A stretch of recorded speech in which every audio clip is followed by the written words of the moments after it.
and then 10 more for later. I put some rocks in a circle and set up the twigs. Like a volcano, Dad reminds me. I set one end of each twig down, the other up, leaning them in so they rest against each other and hold each other up. I get it to light with just one match. Dad nods.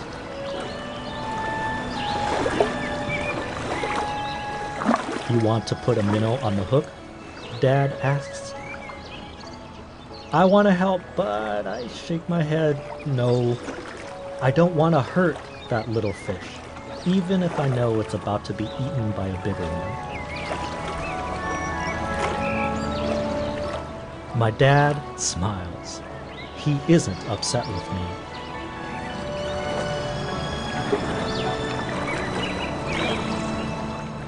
Dad hands me a sandwich.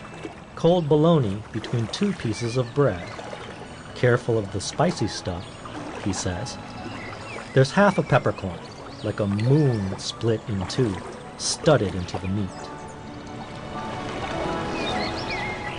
I used to fish by a pond like this one when I was a boy in Vietnam, Dad says, biting into his sandwich. With your brother? I ask. He nods, then looks away. Dad tells me about the war, but only sometimes. He and his brother fought side by side. One day, his brother didn't come home.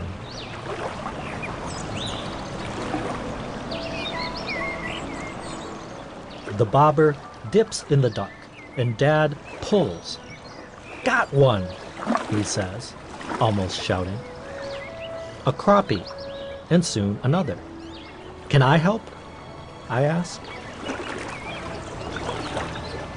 He nods, and I use 2 hands to help guide the fish into the bucket.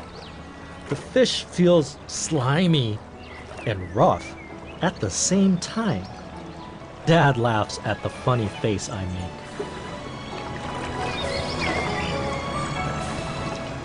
Dad smiles, his teeth broken and white in the dark, because we have a few fish and he knows we will eat tonight. Time to go home. Dad must get ready for work.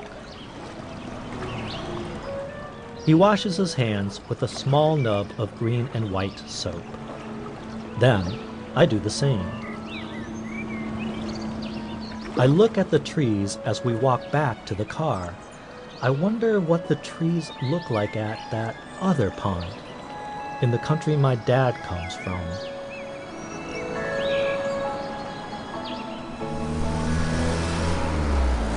By the time we get home, the sunlight coming through the windows is just a faint tint, blue and gray instead of gold.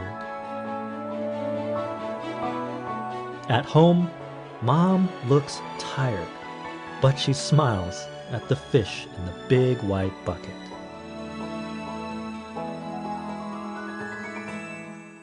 My dad changes his clothes and gets ready to go to work.